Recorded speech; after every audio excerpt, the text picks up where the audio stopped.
তৃতীয়বার প্রধানমন্ত্রীর আসনে বসতে চলেছেন নরেন্দ্র মোদী, এমনটাই মত রাজনীতি বিশেষজ্ঞদের।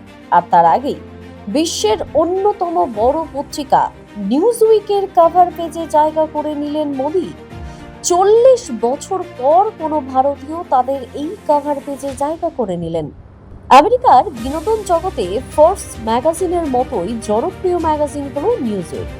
1933 সালে শুরু হওয়া এই সাপ্তাহিক ম্যাগাজিনের বর্তমান মালিকানা আছে ডেভ প্রোগার এবং জোনাথন ডেভিসের হাতে।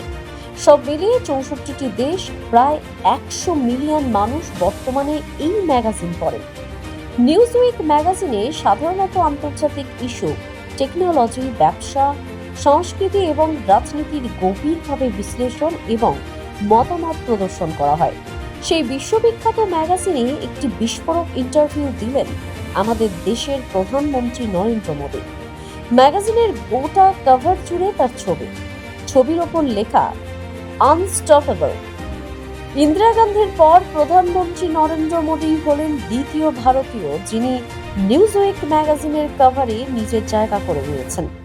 সন্ত্রাস নিয়ন্ত্রিত কাশ্মীর, ভারতকে বিশ্বের তৃতীয় অর্থনৈতিক রাষ্ট্র হিসেবে প্রতিষ্ঠিত করার অঙ্গীকার, বিদেশ নীতিকে উন্নত করা, ভারতের উজ্জ্বল ভবিষ্যতের জন্য দেওয়া রোডম্যাপ, সব জাতির সমান অধিকার, দেশের সর্বতোভাবে আর্থিক উন্নতির প্রতিশ্রুতি, সব মিলিয়েই তাকে আনস্টপেবল বলে তকমা দেওয়া হয়েছে বলে মনে করা হচ্ছে। সর্বোপরি উন্নত রাষ্ট্রগুলিও এখন ভারতকে বিশেষভাবে গুরুত্ব দিচ্ছে, সেটা কার্যত দৃশ্যমান। দ্য সহজ পাঠ, সহজ কথা, সঠিক তথ্য।